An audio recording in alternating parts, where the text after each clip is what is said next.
Kumusta mga kabasketball? Sinuspindi na nga ng NBA itong si Draymond Green pagkatapos itong sapakin o sampalin kung ano mang gusto yung tawag dyan dito kay Jusuf Nurkic sa laban nila kahapon.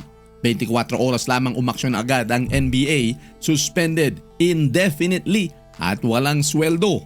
Ayon kay Mark Stein ng ESPN, mawawalan si Draymond Green ng $154,000 or 8,584,884 pesos sa kada laro. Masyado na kasing lumalala itong si Draymond Green mga kabasketball, hindi na siya nadadala pa isa-isang suspension, palima-lima. Hindi masyadong masakit yata sa kanya yung $154,000 na yun sa ganung kahaba lamang, kaya ngayon indefinite na ang kanyang suspension at pahanapan na siya ng counseling.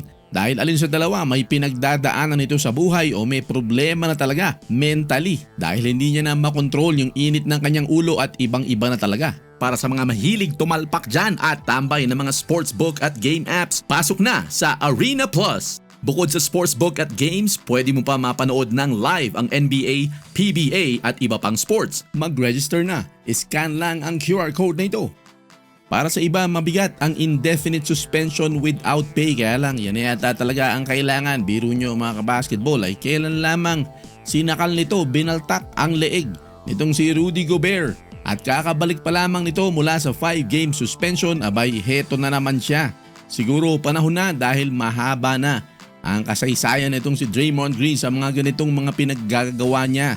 Naging notorious ito nung kanyang tinira sa ibaba itong si Steven Adams ng 2016 NBA Playoffs at may mga sinundot din ito sa mata. At itong mga huling naalala natin, sinapak nito ang mismong kakampi niya si Jordan Poole tapos ay tinapakan naman sa dibdib na parang wrestling move itong si Domantas Sabonis nung first round series sila ng Sacramento Kings ng 2023 NBA Playoffs. At dahil nga dito ay napakomento na lang itong si Jusuf Nurkic na nalulungkot daw siya para dito kay Draymond Green na tila naliligaw ng landas. Dahil hinahangaan niya raw itong si Draymond Green, NBA champion, future Hall of Famer. Tapos nga ay bakit ganito ang nangyayari sa kanyang mga iniaasal. Dagdag pa ni Jusuf Nurkic, kinakailangan na raw ng tulong nitong kapatid niyang ito sa basketball. Humingi naman ng dispensa itong si Draymond Green kay Jusuf Nurkic. Hindi niya raw talaga sinasadya at hindi niya gustong patamaan talaga ito. Kaya lang nakita na nga natin yung history ni Draymond Green ay may maniniwala pa ba sa kanya? Kayo ba, naniniwala pa ba kayo sa mga sinasabi nitong taon to? Kasi nga paulit-ulit niya nang ginagawa. Kung hindi niya sinasadya iyon, nagiinit lamang ang kanyang ulo, ibig sabihin talaga may mental problem talaga siya. Kaya yun ang dahilan kung bakit indefinite ang suspension ng NBA para bigyan ng panahon si Draymond Green na hanapin ang kanyang sarili at humingi ng professional help.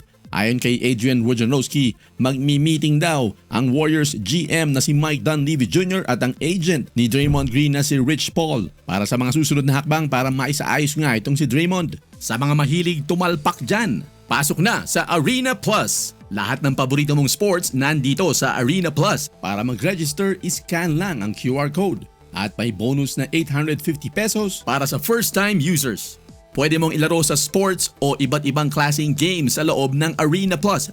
At ang maganda dyan ay pwede kang makapanood ng paborito mong sports kasama ang NBA at PBA sa loob ng app basta meron ka lang account. Kaya pasok na sa Arena Plus, scan lang ang QR code.